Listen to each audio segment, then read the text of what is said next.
Hello, Connecticut common sensors as opposed to nutmeggers. This is Selena Rifkin. I'm here with Jason Douglas Hello, everybody. and candidate for the third district, Chris Lancia. So we're hoping to have a really fun conversation today. Um, Hello, everybody. Chris, why don't you? Candidate and our next winner, our next representative. Absolutely, yeah. This is my district here. So Got I've got a this. sign on my front lawn. Yeah, totally This is biased here. Totally biased. Not good. We're just going to say that up front. Okay. So, Chris, why don't you start us up and just tell us a little bit about your campaign and what's going on, and we'll just kind of take it from there. honestly, the campaign's going well. We made a lot of connections on the ground with the grassroots. We have a lot of signs out. About 500 signs are out now. We printed out some shirts. We have a small group of people as far as strategy wise, because this is going to go a couple different ways. Whether we have to get signatures or, you win the election. So that all had to be put in. I met with pretty much all the RTC houses I went to and talked to everybody, let them know I'm running campaigns.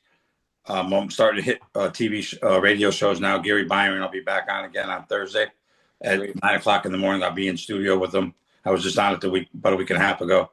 Vinny Penn, I went on.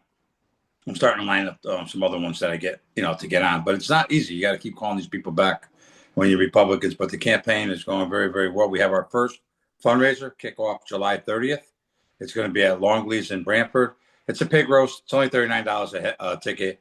We did it that way because I wanted to see people. I want the grassroots because my campaign's for middle class. I'm not looking, for anything. I'm trying to get the middle class people back the recognition that they deserve because we've been forgotten. And we've been taking the brunt of all the taxes and all the money that's being spent on illegals and everything else. So we need to let the community know that they have a say, which they don't think they have one, but they will come next November. That's right. The middle class is Chris, they're being attacked. One of the main goals of Marxism and communism and socialism is to deplete the middle class, create an elite class and a servant class. That's really what they do. Well, that's what it is, and that's socialism 101. And there's nothing in the middle. There's no check and balance with that. And the legislation that we have right now in Connecticut, whether it's Hartford or whether it's down in delegation, I meant to say, I'm sorry, down in DC, they don't care. They're all the same way. So there's no check and balance to fight it. Yes, I hear Rosa say, "Oh, I get money. I did this with millions of dollars," but where is the money? Where's the money? We have two casinos in Connecticut. We have a lotto, and we sell cannabis. Yeah. There should be no shortfalls anywhere. Right. The reason for the Connecticut lottery, I was old enough when it first came out. It was for education. So why are we having problems with our education system with that much money? We need the Department of Education and federal. No, we don't. That needs to get abolished, and I agree with that 100%. Connecticut is they tax the crap out of people in Connecticut. They got plenty of money in Connecticut. It's not the revenue is not the problem. It's the overspending. Spending is. Yeah, spending, and it's not just the amount; it's the it's where it's being spent. No check and balances. Let's say I give you $1 million, but where'd the $1 million go to who? There's no receipts of where the money was being spent. Yeah, was it on books? Was it on new teachers? Was it on a classroom? We have a big problem in the education system in Connecticut, and a lot of it's the Board of Eds, and they suck up a lot of the budgets in the local towns, and these salaries they give these people, the superintendents, $200,000, $300,000, $400,000 a year. I mean, and a poor teacher who's in the class every day is getting $60,000 a year. That's a big imbalance. Isn't it something like 50% of all tax revenue ending up the local like property taxes and stuff like that? Is about 50% of that ends up in the school systems? Pretty much. I've heard around like 35, 40. I was talking to somebody from Milford. So yeah, you're right in that area. I don't have exact numbers on it, but yeah, a lot of it goes into it. And that's why our taxes are going up in all the small towns. And it's not so much that the money's being spent on the children. It's being spent on salaries. Right. Very top heavy. So, that seesaw, the old lady of the seesaw, the person's on the bottom holding up the person on the top. And, you're not getting it to where our students belong to. We had, I think it was Hartford, if I'm not mistaken, the valedictorian graduated and can't read. As a valedictorian. Are you kidding me? Oh, my goodness. You're going to sue the school system or something? But where were the parents in that too? Like, I'm divorced. People want to use that as an excuse. I'm in my kids' lives every day. I'm either on a FaceTime with them. My ex-wife calls me and says they don't do homework. I'm in front of her house, dragging my son off the bus and sit down because my kids watched me at 50 years old get my bachelor's degree in Homeland Security when I would put them to bed get up in the middle of the night to do my papers. And I was out of school 30 years. So you're not going to play that education thing with me. I don't care if you're a mason, you dig a hole, but you're going to know how to read with the shovel and how much it costs and how to add and make change. So then my son cracks up. He gets a little, he tells my ex-wife, don't call dad, don't call dad. Education is big on me. Respect is big on me. So there's probably a lot of abuse too that goes on too with the money, not just salaries, but probably a lot of waste and abuse too. I mean, these departments need to be audited. Oh yeah, we have to have an audit everywhere around. I mean, Milford alone, I can talk a little more about that one, is they wanted to put another high school and build this monstrosity, but we lost so many students that one high school can take everybody. We have one on the other side with maybe 5 million to remodel it, make it a little bit better. Now they want to spend $50 million on a new high school, but we don't have the students to fill it. So what's the sense of that? I'd rather see the police station get the money because it's outdated. Right. You know, we're public safety. Right. You know what I mean? I'm a little biased with law enforcement because I did it before, but you know, we need to have the right equipment to. Yeah, the Milford PD is an older building, right? That's an older building. Milford PD was supposed to get rebuilt like 6 times. Yeah. And every time the mayor didn't want to do it because it would have brought the mill rate up. And I've been in there before. It's dated. It's not safety for the officers. Yeah, it's an old place. It's an older building. You know, they need to get that done, and hopefully, Tony, you know, he gets another run at it. You know, he wins the election in November, and he gets to look into it a little bit better. We got a platform that we did for the party for Connecticut. We want to go through with you. Yeah, no problem.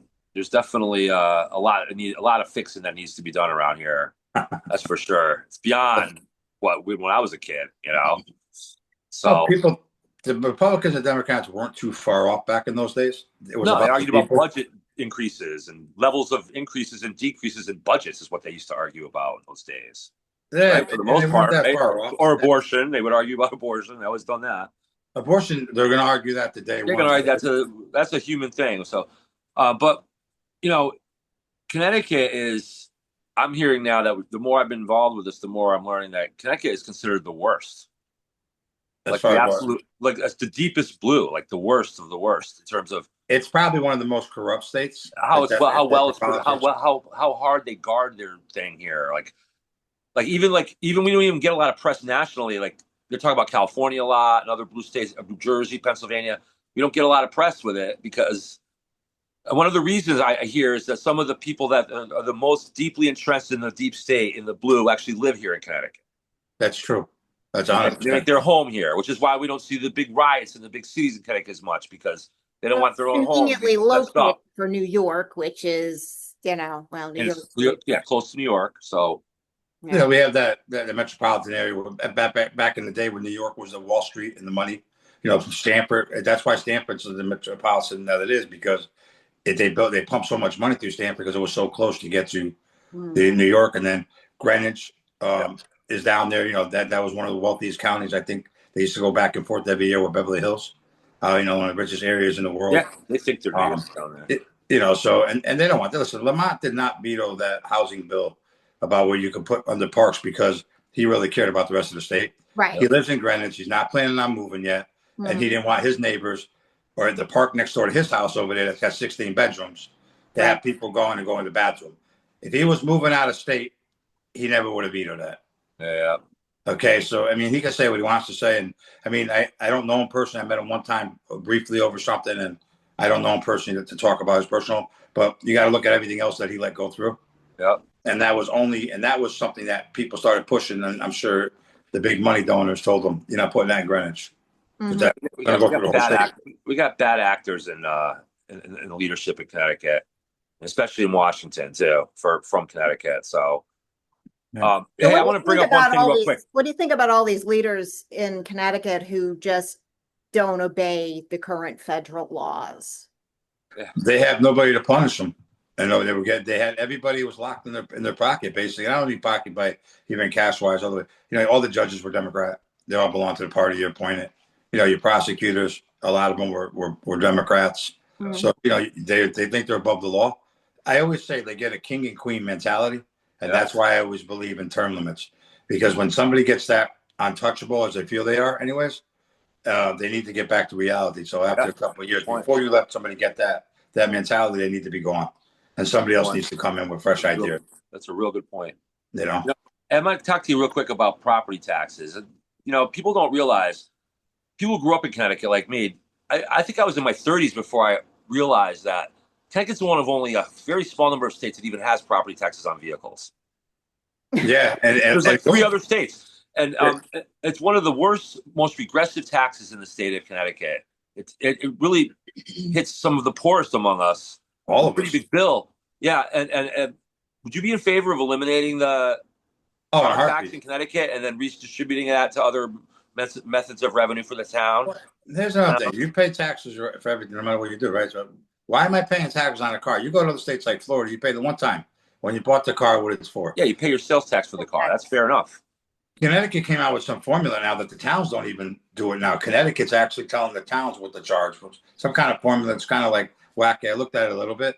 Yeah. But why you happen to pay taxes on something you already own for that? And what they're doing, a lot of towns were using, instead of raising the property tax, they were starting to raise the car tax to try to make it look like they were saving you money. Yeah. Because it'd be a little bit of a hit. But either way, you're still getting taxed. Still getting hit. So no, I would be that, and I think at a certain age you shouldn't pay any more property tax. I was gonna say I would have proposed, if I was the governor, I would propose after 65 that you pay 10% of your property tax. That's I don't it. think you should pay any. Or pay any of that, but leave all the better. But listen, you paid all your life. You bought that house, it's yours. What are you paying taxes for? That's a real big burden on a lot of older people that are living on Social Security. I'll tell you They can't afford to live. They got to sell. They do these reverse mortgage things where they basically don't own their house anymore. Somebody's giving them money just to survive 5 or 10 years before they die. That's not what you work. That's not the American dream. That house should go to your kids or somebody else. I mean, hey, listen, I'm looking at retirement in like maybe 10 years, 11 years. And my kids will be grown up by then, younger kids. I'm probably not going to stay in Connecticut at that time. Retired and stuff. It's just too hard unless a drastic change. We get more business. We could fix it. We could fix it. We want to keep you around, Chris. We're going to fix this thing. We need businesses, and listen, there's a lot of money that flows to the state, like you guys said, and I agree 1,000%. We need a strong governor, don't we? Don't we need a strong governor to come forward and run and beat Lamont? Not just a governor. This is where people get mixed up. I'm going to use Aaron Stewart as a hypothetical because I was with somebody with her campaign. I think my personally should probably get the best shot. But let's say Aaron gets in, and they have the supermajority. No matter what Aaron tries to do, they're going to keep smashing her because she's Aaron Stewart, the Republican. Yeah, so it's a comprehensive effort. Seats. Because if she vetoes something that we all know is crazy, and then they turn around, they put it back on the floor, and they override the veto. Yeah. Just to smash her. So we got to get rid of at least the supermajority. Well, we need a governor, and we need to get rid of the supermajority in both chambers. That's what we need. That's the triumvirate right there. It's a trifecta. It really is trifecta. That's what we need. Yeah. Because I'm sure Aaron's going to be able to lead fine, or whoever gets in the position. Matt Corey's running for lieutenant governor. So, but if they don't have the backup on that floor, everything gets tied up. Aaron's got to push through stuff, and then they're going to try to bear it. I'm using her, like I said, if she gets it, hypothetically, they're going to use anything they can to smash her and run her political career. So we need more than the governor. We need people to fill those seats. I feel like that. We need people to run. That's we need people to step up and run, because there's always like Jonathan was saying, it was something like 43 seats that ran unopposed last. Not even a beat, and then we lost seats on top of it. So we didn't have, those were already uncontested, and then I think we lost a couple of seats on top of it. So it just spun them. I was with the minority leader. The effort in 2024 was abysmal, though. It really was. It wasn't. I think the political atmosphere is so much better now than it was just 2 years ago. I think we can get enough people, because the way we're organizing is really good this time around. I think we can get a lot more RTCs up and running healthy, and I think we got a great shot. I really do, because the people are really fed up with it. They're fed up with the way things are. The people will come out and vote in big numbers. I really believe that. Even in the cities. I think this midterm you're going to see more than normal. See, a lot of times I think it was a couple of years back, they did a survey where like 100,000 Republicans stood home and didn't vote. Had they came out, it would have made a difference. Yeah. But they feel that we can't win, and that's not true. We can win. This is not a blue state. This is a purple state. We have a lot of independents that are voting. Working people are red generally around. Okay, they are. Get outside of the big cities, and again, you have to know it's strategic too. When you're running your campaign, a lot of people want to put a sign out on the front lawn and say, "Hey, I'm Chris Lancia. Everybody's going to vote for me, or I'm this thing, or I'm that," and it doesn't work that way. It's a lot of door knocking. It's a lot of getting in areas. It's going into your weakest area, not your strongest area. And what I mean by that is, if you got Republicans in a certain area don't go bothering them, they're going to vote for you. Yeah. Go into those Democratic areas. Go into those independents and Let them know who you are. Especially in the cities. I think we're getting a lot of momentum in the cities too. With John, with you're never going to change that. So I've been doing this since I was 16. I'm 54. Okay, you got 60 years of mentality. You're going to change. Here's the biggest issue: why you're not going to get that. You don't need to flip the whole thing. You don't need to flip the whole thing. You just need but you're not even going to get that percentage yet because nobody works it consistently. You go in, you try to talk a little bit, you lose the election, you leave. Okay, nobody's ever there. Keep on recruiting. The Democrats never leave. See, you're going to get maybe a little more a percentage, but people got to understand you have to win first to prove to these people you're not going to take everything away from them. So there's other ways to win. If you keep thinking the city is going to pull you, you're never going to. The Republicans might as well stop today. It's 55 years, 60 years of somebody of this thinking. No, you're not going to flip 5%. Even if you get somebody to vote, you got to make sure you take them to the polls. Yeah. You know, I mean, this philosophy, these guys think they're brainstorming something like they're reinventing the wheel. The biggest problem with the Republicans is once we lose, we leave. And then you want to come back in, and you know what they tell you? Bro, I got this for years. I'm second generation. This is what are you going to give me? What can you do for me? So we have to win, whether we have to use the surrounding towns of the district to get the extra votes. We have to curb the cheating. We have to watch those absentee ballots. Stop the cheating. And once we win, then we go and then we can go and listen. I didn't take away your Medicare. I didn't take away your Social Security. You know what I mean? But I'm going to teach you how to work. I'm going to get you a loan to get your business. I'm going to get the SBA to get you going and regulate things better. You know, This mentality I come from a city, bro. I come from the biggest city in the state. No, we're not. We know we can't flip the city all at once. We know we can't do that. But even to me, it's like it's win by 1,000 cuts too. Like even if you just get a 4 or 5% edge in the cities, just a couple of. That's enough. Like we do it in all the towns, of course, you know. But I think Democrats that are regular Democrats around the state that are normal, reasonable-minded Democrats that were arguing budgets 30 years ago are now going, why is my party gone? Why is my party doing all this woke stuff? What do I do? Those are the people that I think we can convert and bring over. Well, you're starting to see it now, right? Rosa got she might be primarying somebody. Somebody's primarying her. That's already showing a crack in the foundation. No, Lamont's got Josh Elliott, who's I wouldn't vote for the guy if you gave me $1 million. Yeah, he's probably more left wing than Rosa is, though. I don't know him personally. He's a younger guy in his 40s. He's a lawyer. That's what they're trying to do that now. I'm hearing now that they're trying to oust the regular Democrats with more people further to the left around the country. Yeah, I mean, and she's not. I mean, she's a progressive herself. Yeah, let them do that. I mean. And again, I still don't understand the philosophy with her running at that age. And I'm not discriminating against anybody's age, but you've been doing it for so long. You're well set off. Go enjoy the rest of you, man. You're 82 years old. Enjoy your family. Enjoy your time. I mean, but she, again, that king and queen mentality. Yeah. I'm the queen. I'm Rosa DeLauro. She don't even wait for a pizza in line. She walks in like she's Mel Gibson or somebody, you know? It's Pepsi's over there. So, you know, these are the things we need to do. And, you know, the Republic, you know what? If I win more, I'm going to be honest with you. I'll be a Democrat all day long because I know their game. And I was like, the Republicans are the ones who want to challenge. They want to primary. They want to not donate money. They want to, but yet then they want you to win. They want to make change. Well, you know what? I told somebody, you got to donate. My donation link's on my link. All right. I'm going to be the guy that's going to be knocking on your door. Yeah. And people think that I'm doing a lot now. Wait till after August. You're going to think there's 12 people running my can't meet. There's 12 Lancias. Because I'm really going to jump up to because somebody pissed me off. And I don't yell and scream and bash. I just get up at 2:30 if you get up at 3:30. Yeah. And you're not. And I won't be beat because I got work you. That's like the Republican way. I'll work you, baby. I'll work you. And we have to. We have to work hard. We have to work hard. We do. You know, but I don't want to take up all your attention. Too. We got to be thorough. We can't give up on any one town. We got to go through. Well, you have 169 towns in the state. And they all got to know who we are. We can pick up people to know who we are. That's right. Who know who you are, know who John is, know who Amy is. And whoever I don't know who's doing the one with the high. I hear 2 different names flying by. But I'm working on someone for governor, Chris. I'm working on someone for governor. Yeah. Well, they like got Megyn Kelly. Megyn Kelly. I'd vote for her. I like her. I'm working on it. You guys have an agenda for me today, so I'm working on it with my magic cell phone book. All right, we'll get there. All Let me right. tell you something. I'm going somewhere in August to meet some heavy hitters. I got Joe Hoff interviewed me, and he invited me to a big event out in Vegas. So I think it's flying out too. I'm almost positive he's flying out. And these guys that we're going to meet, we're going to convince them when we're there that you need to come to Connecticut and help us because We can't flip Connecticut.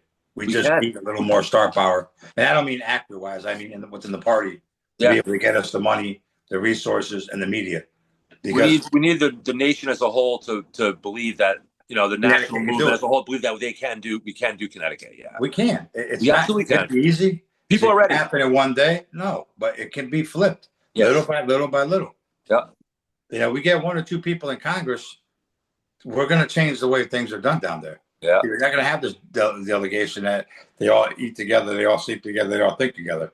We're going to throw a monkey wrench in it. You're not getting We that. can get the RTCs around Connecticut fired up enough between now and next year. I truly believe we can flip either the Senate or the House in Hartford. I really believe we can do that. I'm seeing, like you said before, we were talking. I know it's a long ways away. I know we 26 seats. You know, that's a lot, but it can be done. It can be done.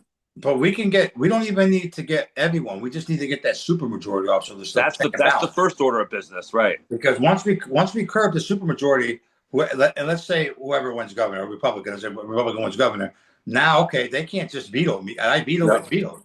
They can't continue their left wing. They can't can't advance their agenda anymore. We can stop the bleeding at that point. You know, a guy like Rob Sampson, who knows how to slow the process down the best he can, you know, but he's outnumbered. So, but he does slow things. A couple of things he saved this year by things that he knew how to do that it ran out of time, and they couldn't get it back on the floor. Thanks for Rob Sampson. Yeah, he's one of our main soldiers in there, isn't he? Yeah, Rob. He says it like it is. You know, and I agree with him 1,000%. Always like that guy. He stands up for everybody. He stands up for his right. You know, he doesn't care if even if a rhino doesn't want to do it. If Rob knows it's wrong, it's wrong. And again, this year he saved Connecticut on a couple crazy bills because he knew how to throw the amendment in at the right time. And so he knew he didn't have the numbers, but he knew other ways. And I give Rob a lot of credit for that. I really do. Good, yeah. Unsung hero. Yeah, he really is. Yeah. He's been starting to make an I mean, well, hopefully one day he'll run. So what do you think of the big, beautiful bill? I've read some of it. I don't understand all of it yet because I'm trying to figure out. They made so many changes on it, you know? I do like the part about the child tax credit being that I have 2 kids. I could write that. And $1,000 for newborn babies too. That $1,000. Well, I'm not having no more kids at 54. Yeah, that's cool though. That's cool for them days are done. Come on, Chris, get on it. That's cool for the people though. That's cool. Oh no, it's great. I do like the part of the illegals, not the cuts in the Medicaid, because it's not affecting anybody that deserves it. Right. You know, listen, there's going to be mistakes when you have that many people and it's been abused so bad, but they're going to be able to correct it a lot faster once they get all the fraud and abuse out of the way. Once they upgrade their systems too, they're upgrading their systems in the government too, which is going to help with efficiency. Well, they gave us some more money in the DOD that I saw. I also like the point that Sean Duffy and the transportation now have the money to rebuild those, that we've been talking about, the air traffic controllers for before Reagan, to be honest with you.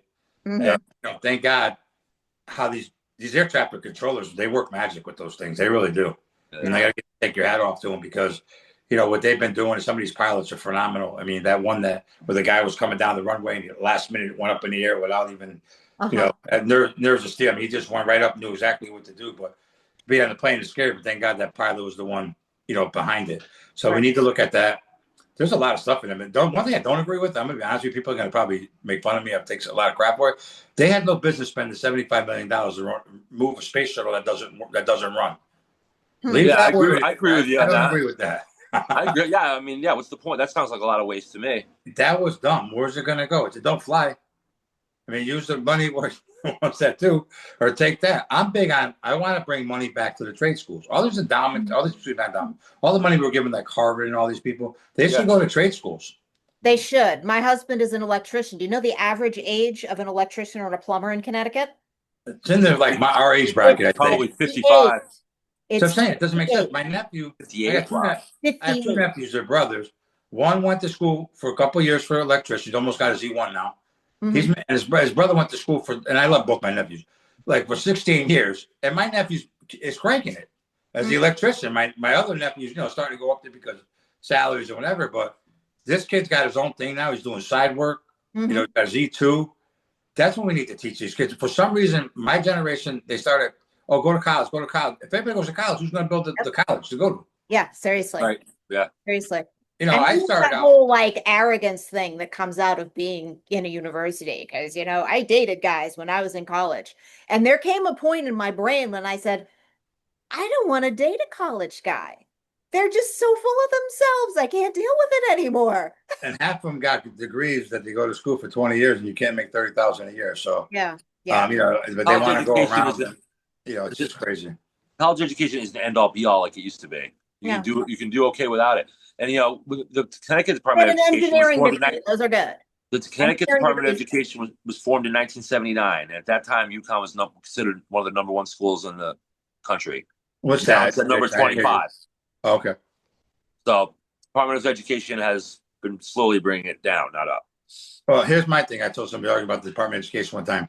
So you're telling me that the Department of Education wasn't started to 1980 technically. So we had 1776 to 1979. We put man on the moon, made boats, have sonar, put rockets, ships, factories, technology. But now all of a sudden, without the Board of Ed, you're not good no more. Yeah, we've done nothing since. Yeah, so it dumbified everybody. Mm. It made the union stronger. That was because Carter helped the union. That was the thing to the unions because they helped Carter get in. So when Trump first got in, he was going to shut down the Department of Education, and then they had problems with that. So they decided instead to keep it, but make it into a real machine to help kids learn now, and really double down on becoming a good department. We'll see what happens with it, but I'm still hoping they'll shut it down at some point. So do I. Yeah. But at least they're going to be open to do something good. The problem with everything, especially in Congress and Senate, when you get down there, you want to make the money to come back to your home state. But it's like when you pass that bill off of that money, it gets lost. So even if we do like the block grants like Trump was talking about, which is a good idea, but who do we have to, like, who do you trust? What's the check and balance of, okay, I gave you this much money. Every month I want to see where every dime was spent. Right. Yeah, exactly. But they're not doing that. So if I give it to this education department here in Connecticut, it's going to go to half of it's going to not even touch our kids. The other half are going to go to salaries or who built the new school, who's got a contract for chairs, who's going to give laptops. So where's it going to go to our kids? And if you could do that, I have no problem with it. But there's got to be an accounting system to where, I want a receipt for every dime that went. And it doesn't happen that way. And with this administration in Connecticut, even though again, I'm running for federal, but we do have a lot of influence as federal if you use it the right way. If you want that money, I want to see why you're not getting it. Yeah, we really need some kind of the Department of Government Efficiency in Connecticut. Which huge. It's like, I really, really, really want to know where the money's going because I don't think it's going where it's supposed to. Right. We already know. Yeah. Well, it's true what John was saying. DeBarros was saying that, you guys get into Washington and you able to bring funds, things to help Connecticut here. You have to have the right people in Hartford that you can trust. Yeah. With those funds without allocations that will go to the right place. Yeah, that's what I was just saying. Right. You'll just get squandered if you did right at this point. Where is this? Let's say it's $1 million or 25 million, but where is the 25 going? And is it going to just a certain area, or is it going throughout the whole state? Because this becomes an area where the Democratic-run cities seem to get the bulk of it, and they don't give it to the small. Everybody's got to be equal. Like when I was a kid growing up, I was the first generation of busing in 1979. They took us out of neighborhood schools. To this day, I think it was the worst thing in the world. Yeah. Because the parents, when you live in a lower area where you didn't have as much money, you only have one car, you didn't have a car, because we have like 11 neighborhood grocery stores and stuff too. Right. So the parents were more active with their children's life. They were at school. They went to the PTA meetings. All the parents knew each other. Then you start busing kids all over the place, taking them out, and the parents couldn't get there. And one of the things they argued was, that school doesn't have good books. And I said, what do you mean by that? So buy everybody the same books. Right. So why? So that's the whole point. Busing is the dumbest idea in the world because it was stupid. Why not just make that's their home? Why not make it their home better? By busing them somewhere else, you're admitting that you're failing them. Oh, big time, man. Spending all that money on the buses. So buy every school the same book. Make sure every teacher make it equal education everywhere. It's simple as that. That's the problem too. And even when I'm hearing when people campaigning, they're talking about different races. As running as Congress, I don't care. Not one race is getting everything. I don't care if you're black, Puerto Rican, white, whatever. I'm bringing money back to the state of Connecticut. That's going to benefit everybody. I don't want to hear that the black people need this and the Republican and the Hispanics need this and the Jewish need this. No, we're going to build that community up to everybody. Right. Get it, black, white, brown. I don't care who you are. Everybody should, the education, we should start teaching kids in school about checkbooks and balancing their money. Yeah. I don't know about you. I didn't know what the hell I was doing. They don't teach any practice. There's no practical education in Connecticut in schools. There's no good hands-on practical education for things like that. Balance your checkbook, how to conduct. And we have to make sure everybody in the community, because we're all Americans, whether you're black, white, Italian, we all want the How do same you things. feel about vouchers, We all Chris? want the same things. We all want a safe neighborhood. We want to be able to make a living, take care of our families. Right. We all want live the same amongst things. each other peacefully, where people don't have Live to free and be able to pursue their happiness. We all want the American way, man. It doesn't matter what color your skin is. It was funny when I was a kid. My grandmother used to say, we used to sleep in a time. We used to sleep with the doors unlocked. I used to laugh. I never. What year was that? 1932. I mean, it's hard. You can't do it since I've been a kid. The city I grew up in has never gotten any better since the 70s. So I don't know if it ever will be. It was the right people, maybe, but Chris, we have to have a lot of vouchers. We mean vouchers for the money For school, like school vouchers, because that's definitely a thing. I mean, there was some comment about that in the big beautiful bill, but I don't think that was they were talking about school choice, but it wasn't that kind of thing as far as I could tell. We need to empower our children's parents to be more involved in the education system. I mean, I can't tell. Listen, we don't have to pick the curriculum, but we need to know what's in the curriculum, and we need to know what we're doing with our kids, and we need to be able to give our kids better opportunities, not just the 1%. Everybody should be able to have their kid have a great education, because education is power. Now, you could have a great education, still be a Mason, because now you can run your own business because you know how to run a checkbook, you know about balancing, budgets and stuff like that. So, but we're all equal. Nobody's born any different than anything else. Right, exactly. You learn as you go. You need to be from day one. And I like the way they're doing that. Every new parent gets that money for their kids because it doesn't discriminate against anybody. Another thing children, is all nations, nationalities, cultures, however you want to word it, but everybody's going to get that opportunity. Now, again, some parents need to be educated too, what they're going to do with that and how they're going to invest that for their child, because they can squander it too. I mean, there's always that great thing because it's made for a great cause, but then somebody finds a way to abuse it. And one of the things that's really abusive in the state of Connecticut is all this money, the grants that people, I can't get a grant, I have to raise money.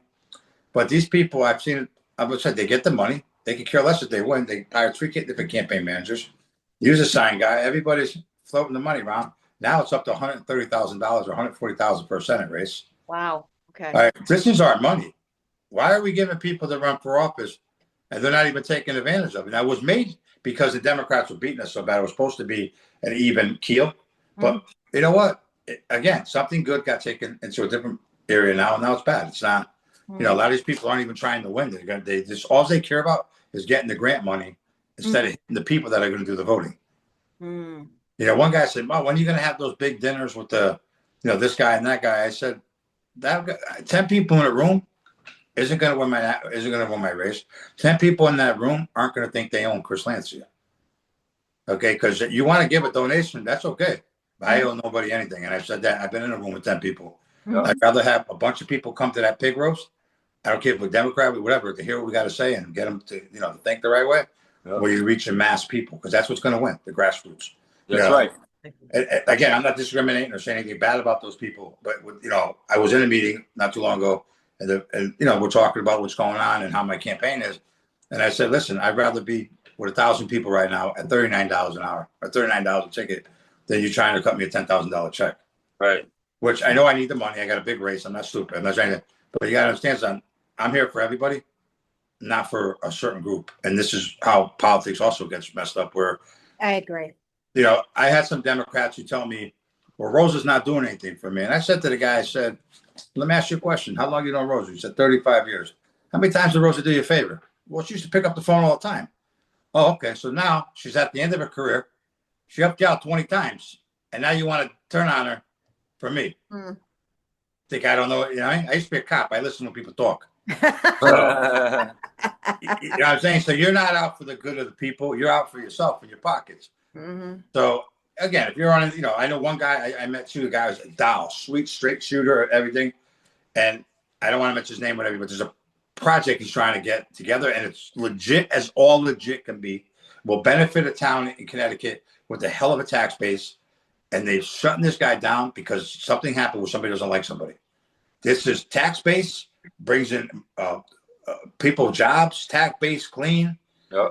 The guy was a straight shooter. I had a video sent to me about how they presented the whole thing. I was like, well, if I get in, we'll see why the problem was, and try to help you get some federal money to build this. But it was giving one town $10 million a year in taxes, and it borders on 2 different towns, and both towns were going to benefit. And he was giving a discount to the towns for the recycling type work. Oh.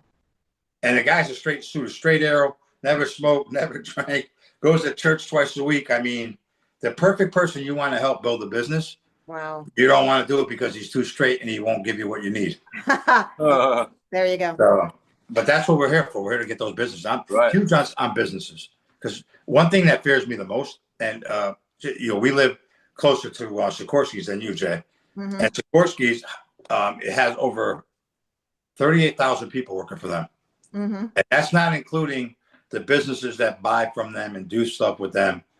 If they shut down and leave, which they always threaten every 2 years when they want a better deal from the state, that would be so bad. It will cripple all the way from New Haven down to Fairfield County. Yeah. And nobody's ever thought about bringing in any other businesses that are high-paying jobs, like IT jobs, AI now. Those all have to be brought into the fix. We can't just rely on Sikorsky's. It's the only way they do supply a good wage. It's the only way we're going to get out of this debt situation. It's like Connecticut may have a balanced budget, whatever the heck that means, but what about our debt? We need business here. We need more power companies here. Good paying jobs, people that can make a good, decent living. Paying somebody working a sweatshop for $10,000 an hour doesn't cut it.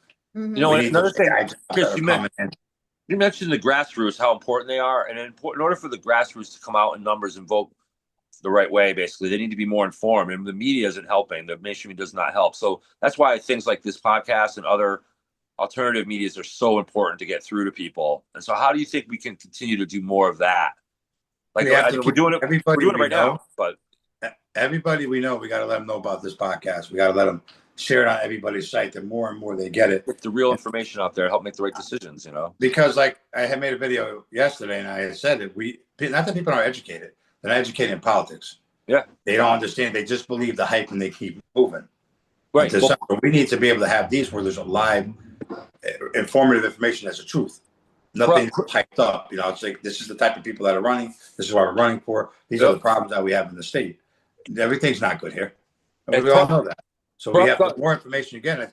Again, social media now, it tops mainstream media. Corrupt governments by nature, too, they live on misinformation or lack of information. So, big time. So they do that by dominating the mainstream media, and they do it through that's why we have poor education. We talked about a few minutes ago why so many kids are getting such a poor education, because they don't want a strong, informed youth to come up in Connecticut and take a look at them and what they're doing. No, they never did. I mean, Connecticut was a great stuff. Again, we were one of the top. We're a constitution state. We're the top states around, and now we don't have anything. I don't get it. So yeah. It's about getting the information out there.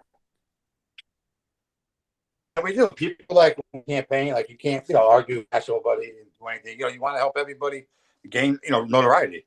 It shouldn't be a thing that one's better than the other. It should be, hey, we're all together. Let's get this thing rocking and rolling, and let's get some fair elections, because that's going to be one of the main things that we got right now is the fair elections. That's really the main thing. If we don't have fair elections, none of this is going to work. So we have to have election integrity. I think we're on our way. We're on our way. There's a lot of attention. I think that's about informing the people and informing the proper election commission people at the federal level, and making sure that these things go with integrity. Chris, you were talking about the machines a little bit earlier, because this is kind of your area of experience. Can you talk about that a little bit? Because you were mentioning a lot of those machines are hooked up to the internet.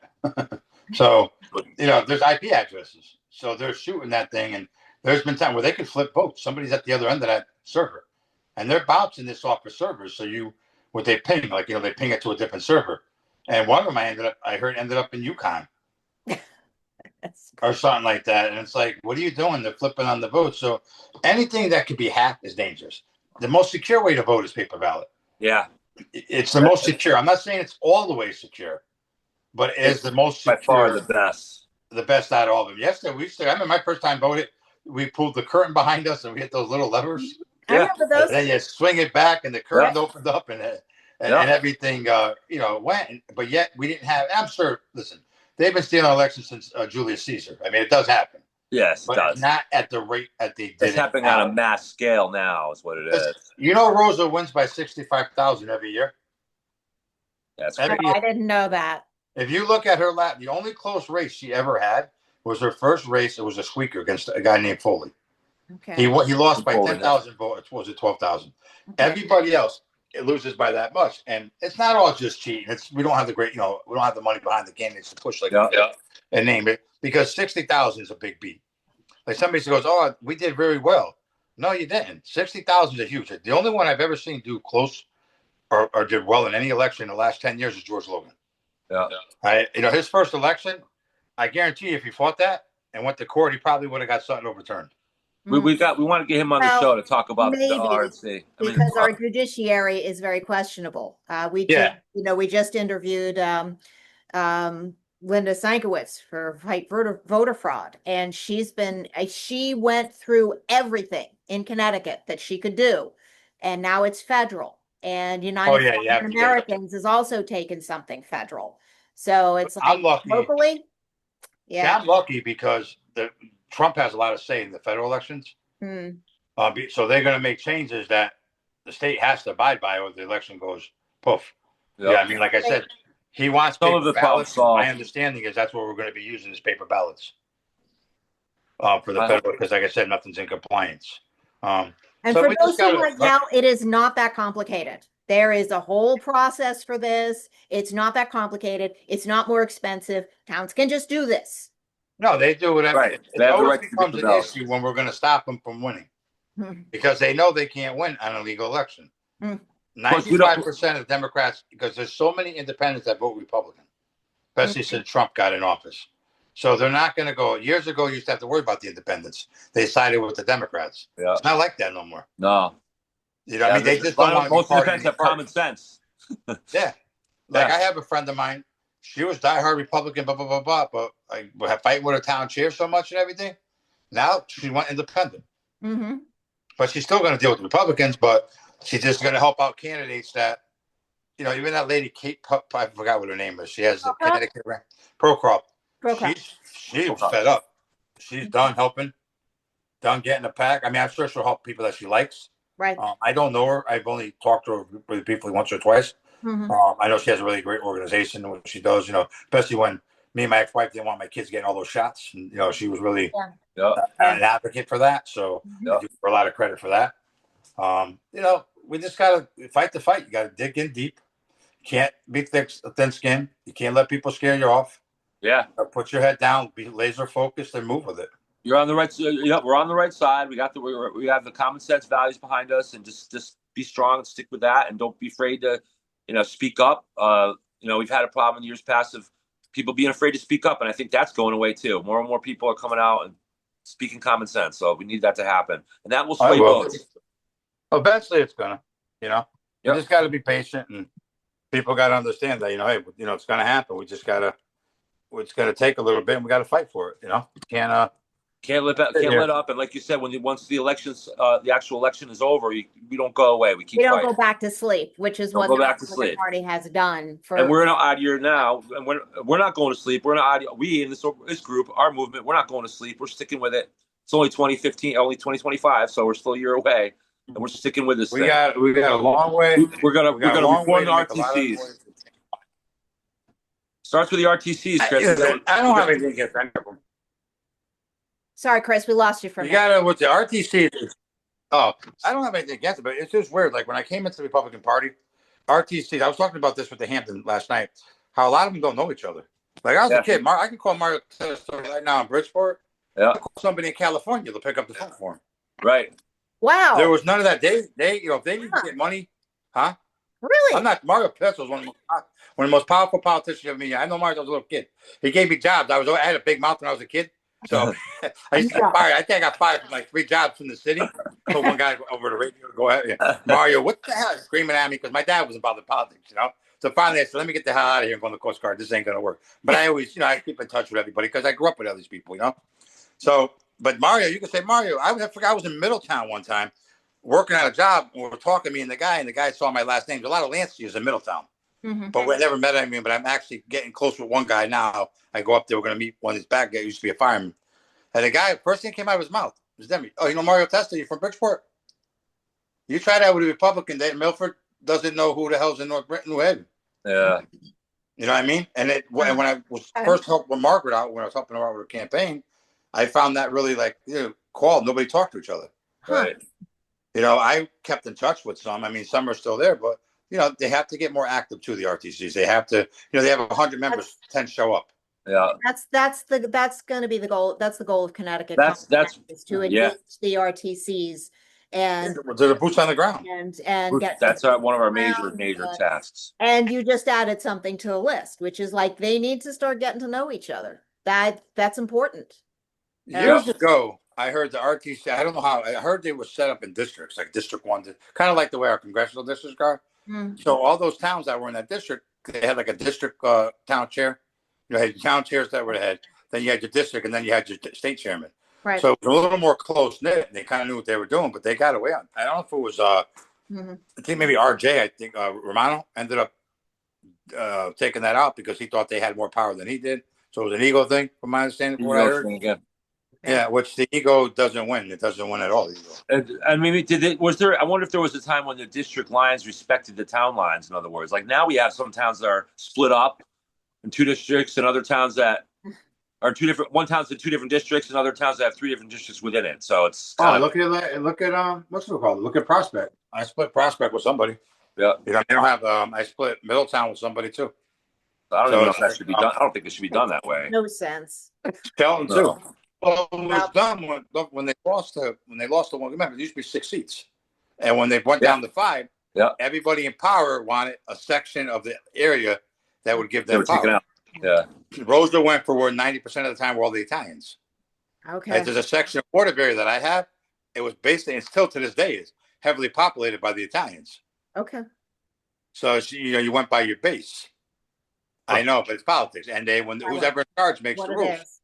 And that's what happens. And so they were getting that. But now things have changed too. The demographics start to change. Different people. And they may change more if there's a new census. So So again, as long as we keep fighting, the Republicans have a shot. They just got to make sure that they realize they have a shot.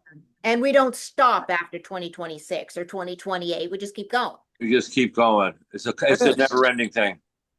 No, I will never I used to tell everybody. If you're going down the road, if we do flip the state red at some point, then it's going to be a fight to keep it that way. I'm gonna tell you what city's going to flip before anybody, and that's Waterbury. Waterbury's going to get this November election for all of them, and you're going to see a couple more. I'm actually campaigning one guy, Mike Grasso, which I need to call to go to lunch with, but I'm going to go knocking on doors with him. He only lost by 15 votes. Really? Wow. 15 votes. Wow. Mike's a Waterbury guy. That election was a real good guy. He lives in my district. I told him, let's go, man. Let's start knocking on these doors. I will be out here with you and pounding on them. Let's change. And Hampton, this kid's a really sharp kid. That's Jonathan Katz. Okay. So if they back him up properly and he gets out there and strategically does it the right way, he's going to probably might be getting another Republican, because when the mayor that's leaving now, when she ran it first time, there was a guy named Garmello, I think his name was. He came in the race late, and he only lost by like a couple hundred votes. I mean, he took her. Hampton was looking to flip, but then he didn't want to run again. I guess he didn't like getting in a sport or whatever it was, so he didn't put himself out there again. And that's another thing. We need to support the people that are going to run. It's not easy running for office. Send them to us. We will interview them. We'll put them on. Send them. We'll get them going. I tell people it's not easy because you take a lot of abuse. You get these nut jobs online, and I have to watch out because I tell them like it is, you lunatic or whatever. Sometimes I get, you shouldn't say that. Well, maybe you shouldn't say it to me. I won't say it back to you. That's how it works. I can't. Don't vote. You weren't voting for me to begin with. So that's stupid. You're not going to insult me. I told one kid, we can go to 2 things: a cup of coffee or a cage for 15 minutes. Stop talking like you're a keyboard killer, bro. You know what I mean? Enough's enough now. It's okay to harass, but you're going to say something stupid. Like one guy said, I wanted Rosa hurt. I said, I went off on it. I said, let me tell you something. Anything happens to her, I'm going to hold you accountable. And if I'm ever out with my kids, some lunatic heard what you said and tried to hurt me and my kids, it's not going to be a pretty sight. And I'm going to hold you again accountable. Yeah. You don't say things like that when there's hostile environment like that. I don't want anything to happen to Rosa. I mean, yeah, I want to win. I wanted her to lose, but Yeah, I we don't want wish her any out. harm on anybody. No, of course not. Want her out of office. That's We want all. her out of That's all I office. want to do. Right. It's Out Want of her political. to have It's a power. not nice personal. It's political. retirement. That's what we want for her. We We want want her her to to have a nice retire. Listen, retirement.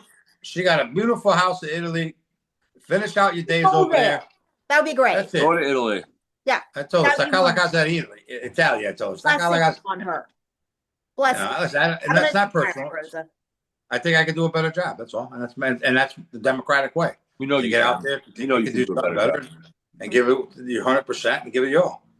You know, listen, everybody's like, "Aren't you worried about losing?" No. Why? You know what? That's okay if it happens.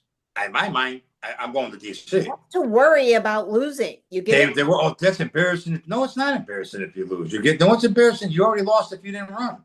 right. Get out there, You give it try. everything you got. Right. I have a great life. You know what I mean? I got a good job, family, and started my own business, my kids. So I'm going to go back to that. This is just one more notch, something that I think I can go down there in 4 years, knock around some heads, bring Connecticut back to where it's supposed to be. And then it's time for somebody else to take over. That's right. That's right. Yeah, that's You know, it's not a lifetime job. It's never in my mind to be a lifetime job. No, it's not supposed to be a career. It's supposed to be a service. You do two terms, all that. 2 terms and gone. You know, I'm telling you, this king and queen mentality, we have a lot of it 40, 50 years. You know, Durban. Well, it's because egotistical people get drawn into politics is what happens. It's the place where they can put the spotlight on themselves. And a lot of narcissists get involved in politics. You're correct. And a lot of people never had a job before. They want to run for public office. They think that's how they're going to get a job if they run for office. That's not a way to get a job. The job is to learn a trade, get an education, and go work in the real world, and then come to Congress. Right. Do a Live service, a life. Sell some goods, do some services. That's the American way.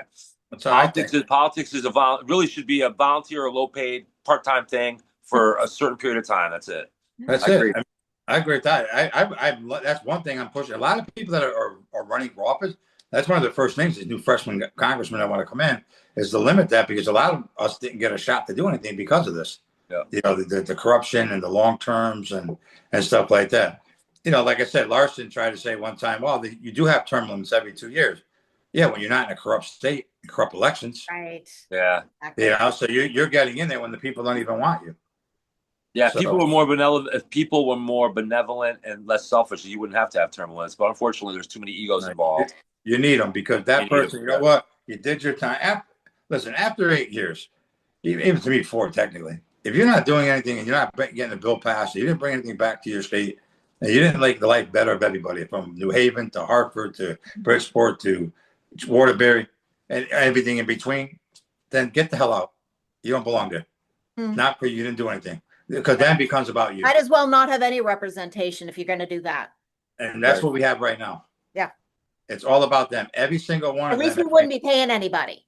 At least our taxes wouldn't be paying them if they weren't in. They're tripling their salaries. All right, Rosa is worth over $50 million. Shahana Haynes was almost she lived a basic life. Didn't have her husband was a cop. She was a teacher. Now she's worth 8 or 9 or 10 million, something in that category. That AOC lady, 26, 27, they're investigating her now. That's crazy. I mean, come on, $174,000 salary, and you don't own a business. It's different if you own a business. Like I'm involved in a fiber company now. You know, you start. So if I'm making money, it's going to be off my company, right? Not my salary. Because that's just it. No more than that, right? You know, they're making book. They're all doing the insider trading. Jim Hines, who was a millionaire when he went in office, he was worth about 8 or 9. He just picked up $4.7 million on a stock trade. Yeah, it's all insider trading. It's all corruption is what it is. Look at Murphy. 200 million. The guy never had. We have to. Yeah, do we have to? Yeah. He's a dangerous guy. Chris Murphy is. Well, so he's a deranged lunatic. He's a deranged lunatic, and he's got this like boyish look to him that gives even Chris Cuomo's going after him now. Cuomo went after him. I saw that. That was great. I'm ready to call tomorrow and say, because he lets you call in and say, Chris, I'm running for Congress, but you ain't lying about him, you know. I mean, I get on his show or something. But listen, people also, when you campaign in Connecticut, you have to think outside of the box. You have to be aggressive. Yeah, you do. You cannot lay off the gas. No. Yeah, you can do like I did for the last couple of weeks because, you know, the kids are out of school and, you know, you want to regroup a little bit and, you know, there's other stuff in the background that you're doing. Yeah. But if you have to stay constant, you have to go into areas where you're not comfortable. Yeah, you do. You have to go out of your comfort zone. Hopefully, when we take it down there, we take it all the way to, when we get to Washington, then we start making some changes. First year is tough. You got to get adapted, to what's going on. But after that, that's why I said there should be no more than, I think it should be 2 4-year term stops personally, because you don't have to worry about re-election right away. 4 years, it's time to get in there. And then, if you're not doing 4 years, you get the hell out. But we need to clean up the election, the voter rolls, as was said earlier in the show. Yeah. We have a lot of people on those things that are no longer with us. Yeah. Yeah. Oh, yes. Dead people vote in Connecticut. That is. Oh, Bridgeport, they've been voting. Entirely They were dead. They were dead in the Civil War. And they were still voting for. And they're also also when the Democrats move from one town to another, they don't leave the roll. They go vote in their former town and new town. There's a lot of double voting. And then the absentee ballot was getting sent to people in Westland, up there in Middletown at college over there. Yeah, these people were getting absentee ballots and filling them out, even though they moved back home. They graduated. Yeah, great. Supposedly the Secretary of State got college hit. And at home. Yep. Yeah, so supposedly the Secretary of State got hit with like 27 ethic charges or something. I don't mean to laugh. It's not funny, but it is. It's how the hell do we let it get it's so not right. It's so bad that it's funny. If you don't laugh, you lose your temper. It's like, and you're gonna say there's no corruption. I think just like nationally with Trump, I think the youth vote in Connecticut is something that we can gain a lot of ground in too. Are you getting it now? I had a bunch of kids are getting ripped off in college. And they can't move out of their parents' house because who can afford anything unless they can't. Yeah, they're stuck at their parents' house, so they can't even get a house because the housing situation is so corrupted. Yeah. No, please, and the mortgage. Powell is a thug. Powell is not. I'm sorry, that guy is an imposter. He's doing it on purpose. He's doing it on purpose. He lowered it for Biden during the election. Yeah. Now he's not doing it for Trump, and it's politics. And that job was supposed to be non-political. It's not just politics, though. It's sabotage, really. It's sabotage. Oh yeah, because he doesn't want him. He doesn't want him to win. Yeah. So we're gonna get there. I'm telling you, we're gonna get there. You're right. Election this year. We got to take a big step next fall. That's for sure. Oh, big time. And now, and a lot of people I noticed are getting out early, and are getting out with their elections early. Yeah. So they're starting to. We're getting people registered early. I know that. Registering, they're also starting to get their campaigns going early, because people used to have this thought process that, hey, we got to start. Sorry about that. I had to plug my phone in. That we have to start at like 3 months before the election. No, you don't. No. You can start whenever you want. Start the day after the last election. Listen, one thing I learned from Jimmy Carter, even though my eyes is one of the worst presidents in the world, good humanitarian, just a bad president. He started 2 years before the presidential election. He was still governor of Georgia. Okay. And he went. And that's why he got ahead of the game, and he got name recognition. Because we don't have name recognition. Any Republican, I don't care if it's me, right, Jonathan Burrows, Amy, people that ran prior, Margaret, everybody you had to build that name recognition as you go. So the earlier you get, the better off you are. So John's hitting the streets, paving them. Yeah, I haven't heard out there in a while, so I don't know what's going on. He's doing great out there. That. I think she's probably doing the same thing, but I would think that she would be, knocking out and getting everything ready. We're looking at starting to get some radio ads out after July. Nothing crazy, not like every other 5 minutes like you do there on the. Just a little poke. Yeah. Kind of Sunday when people are usually home in the afternoon. Yep. You get your name out once a week, twice a week.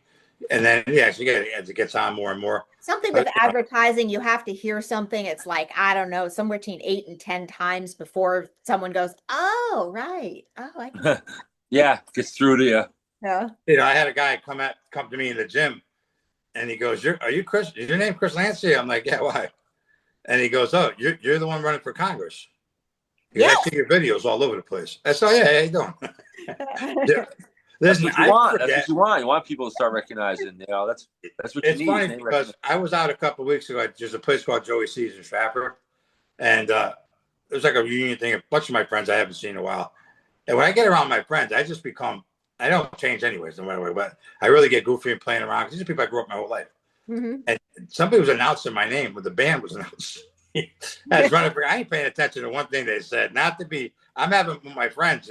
If somebody hit me in the back, I'm like, stupid. They're getting Lance. They call me Lance for short. They're calling your name. Ooh. And they told me to dance, and I went over, to thank you to everybody for announcing me. But I was just in that mode that I was just with the people and joke, and having my conversation, because that's what I said. My campaign's for the middle class, and it's always going to be that way. We'll help everybody. We want the rich people to come in to start the businesses. Yep. Yeah, we need their money. So Right. We need, and you know what? There's a lot crazy. of out of state money out there that help with our campaigns too, from people from New York and Pennsylvania that want to come in here and do business. So a lot of You that. gotta. I live in Long Island, so I know some people out there. I deal with in politics in Westchester County. You have friends in Florida, so you deal around. When you're in politics, as long as I am, you do meet people. I was always smart. I was always the one behind the scenes. People don't know who you know. Yeah. And that's one thing about the campaign. People want to know your strategy. Even when I go on talk shows or radio shows, well, what are you going to do different? If I tell you everything, the guy that wants to run against me right now is going to do what I'm doing. Right. Just remember, these Right. are what I want to do when I win. These are the things I'm going to do. How I'm getting there, I can't tell None of you. your damn business. Yeah, because now you want me to tell somebody who hasn't done what I'm going to do. Right. All of a sudden, run behind me Or they can, and do what I got to sabotage you, do. whatever. So, Yeah. So you know what? The most deadliest force we have in our military is the submarine. Their nickname is the silent service okay. because you don't hear them coming until it's fireworks. Right. And I can tell you that from personal experience because they used to use our Coast Guard boats to test their sonar. And one day we're on the back doing a drill coming down, and all of a sudden the boat started rocking. And what the hell? This thing came out of the water. Cool. And I looked at my buddy and I said, "Bro, we were in heaven. We didn't even know." Wow. It was the most scariest feeling in the world, but it also makes you feel safe at the same time. Yeah. That our men and women in uniform are down there. Yeah. It's a tough job, defending the rest of us so we have our freedom. But just an amazing sight that I never forget. It was over 20 years ago, and it seems like yesterday. I can still feel myself rocking on that boat. I'm like, what the hell's going on? And this thing come popping out of the water. And a little Only about shout less than out to the to the base down in Groton and New London where they're building those submarines. Yeah, and we want to get back in the shipbuilding, and we need to do that. I mean, They need to do that. those are the things you want to put back. Those are good paying jobs. They are. They're good benefits, and a good cause. For everybody. So, and you build communities around stuff like that. Yes. Chris, why not open up? Why not open up New Haven Harbor for more than just fishing? What's that? Open up New Haven Harbor for more than just fishing. There's a lot more we could do there. They got a deep harbor. Even Bridgeport. We have beautiful harbor. Bridgeport too. Yeah. Bridgeport has the deepest harbor on the East Coast. Really? I did not know that. Yeah. So let's get it going, and I think we got to get some more check and balance down there. So we got to get me, John, a couple of people down there, and really start rocking the boat, and and bringing stuff back home. Let's go through that platform real quick. So, you have it up or no? No, good. Answer me what you want. I do. I've got it handy. So this is and not Chris can't comment on all of this because some of no, just briefly go through them. Yeah. No, we'll go through them. Whatever I can comment on. Run through it. So the first thing is enforce state and federal laws on voter registration and election integrity. Talked about that. We got to do that. That's the number one priority, especially down when you get to Congress. A bill has to be passed. Hopefully it's bipartisan. If not, it's got to be done by the Republicans because it has to be done. Yep. We can't keep doing this unfair elections like this. No. Yeah. Everybody's suffering. So the next one is follow the U.S. Constitution, including freedom of speech and the right to bear arms. That one goes without saying. It goes without saying. Me too. Well, apparently we have to say it. We have to say it, unfortunately. But you know what? We shouldn't even need a gun permit. In the Constitution, it gives all persons the right to bear arms. Yeah. Why do we have these permits? We should not have to have a permit. But no, we should not have to have a permit. Right. One thing I did campaign on, I heard somebody else is doing it now, is that we want that federal gun permit. You should be able to carry a gun anywhere, just like you drive a car anywhere. I would like that. And I'm going to speak as a woman here because guns are the most amazing equalizers ever. Like, as a man, you should want your woman to carry a firearm because then she can take care of herself and you don't have to drive yourself nuts thinking about her all the time. And if you have a kid in school, not thinking about her if you want to, but maybe not worry about her safety. Not so much as somebody might kill her. If you have a kid, by the way, if you have a kid going to a public school right now, you'd be nice to have a good guy with a gun to protect you from the potential bad guy with a gun. That makes sense. Common sense. Yeah. So next one is, and this would be statewide, but repeal the Trust Act and follow federal laws dealing with illegal aliens. Thank you. Enough said about that. What? Trump's not doing anything illegal. No, nope. Not a thing. Reduce and remove barriers to entry for small businesses and cut back on the regulatory climate for all existing businesses so we can start growing Connecticut's economy. We also need to get the SBA more involved in not just giving one loan, but once the loan's paid off, to extend more money to them to expand their business. Yes. Hypothetically, if you have a bakery, I Okay. gave you money to get the mixer and the truck. Now you're making bread. You got more deliveries, but you need more trucks. You paid the loan off. You're in good standing. We should be able to give you more money to expand your business than you going around the 15 banks trying to get money and going and mortgaging your house all over again. Help your business grow. All Absolutely. right. I like that. I like that. Okay, so create a Department of Connecticut Government Efficiency and make the results of such an examination public. CT Doge, baby. Hey, personally, in federal, we don't have any say on that, but I don't think it's a bad idea. I think we should always have somebody looking over the money. Absolutely. I agree with it in Washington, and I'll agree with it in Connecticut, but I just don't have any say in that. Right. Running for the office I'm running for. Sure. Yeah, another one you probably don't have any say in, but this is fund the police because, you know. No, we do because we have a lot of federal grants that we give to police departments. Okay. For extra Fund the weapons. police. Let the police do their job. Yeah. That's something I would push even harder to get more into that. There's vehicles we can give them. There's grants. There's all kinds of stuff. Okay. Very cool. Medical freedom and sovereignty. The medical, everybody deserves medical. I mean, Everybody deserves freedom, mental And sovereignty. that's something that could be done on a federal level. It vary. So we do. I mean, I have the VA, so anyway, and they're phenomenal with me. So I think we could do something awesome if we try to. So I have full school choice with vouchers on here. Let's see. We talked about that already. Stop wind and solar contracts to bring down the cost of energy while calling for new power plants in Connecticut, including gas, nuclear, and trash burning. Thank you. I like that one. The trash burner, we have the one in Bridgeport. Been there for years. Like New Haven Harbor. Yeah. So we have that. My stepdaughter went to school, right? She went to the marine place over there. Yeah. Yeah. And she had asthma. She never had a problem. She was. And here's another thing.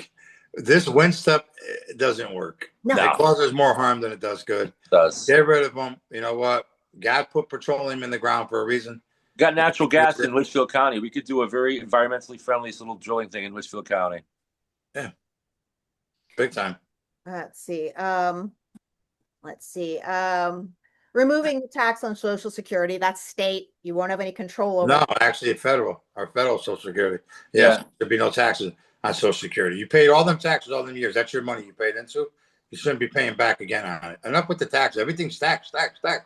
You know, what are we doing with all the money? Giving it to other countries? Stop giving the money to other people, and nobody should have to pay taxes on Social Security. Cool.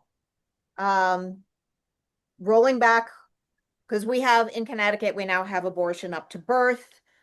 I would like to see that rolled back, at least back to where it was. Can we start with that? Yeah. Okay. So, as far as us, as far as Congress, we really don't have any. No, it doesn't. It it's belongs already, to the states. This is where it is right now. It belongs with the states. So I can't. And how the law is, it has to be followed. To state legislatures could change it. On a federal level, it never should have went to where it did. Supreme Court to begin with. I only have one thing to say about abortion. Huh? The argument on the other side is you shouldn't tell a woman to do with her body, right? A woman's right to choose to do what she wants with her body. Well, we tell people all the time that they can't take certain drugs or can't do certain things. We can't drink and do certain things. So we are always told what to do with our bodies. So that argument is ridiculous. Well, what? They didn't say that to the girl when they were making them get the COVID shot. Right. Right. Exactly. Right. So we're always telling people what to do with their bodies. Well, here coming from a father who, I was married when I had my kids, but what about the guy that doesn't know about that's his baby too? How come he has no say in it? Fathers are last in the totem pole. Because it's you. Yeah, fathers. But they don't know. But that's not fair because that baby's part of mine. Because as a divorced dad, my son looks just like me. He's mine. So why do you have the right to take something away from me without giving me the opportunity to take that? Or most of the time, a girl wants an abortion because they don't know how to take care of pregnancy. They've taken pregnancy and turned it into a medical event. Like you must have a doctor, you must have this, all that. Yeah, okay, we can have midwives, great. But they've really medicalized pregnancy in a way that makes people think about it as if it's like some kind of like, oh my God, it's an illness or something like that. I don't know. Here's a medical malady. Mindset. Yeah. Here's another thing, though, that might stop some of these abortions, in my opinion, if we reach out to these young mothers. Come on, when you're 16, 17, 18, yes, you make mistakes, right? You don't think, right? Something happened. Yeah. So we need to be able to get them care to take care of the kids. If we offered them daycare, people to watch them, free medical, let them go to school. Because some of these girls like, oh my God, my life, I want to go to college. I think that's just an opinion. I'm not saying, but that's something I would bring up and I would try to get federal funding for. That if we could bring that back to somebody, say, listen, we're going to help you take care of that kid.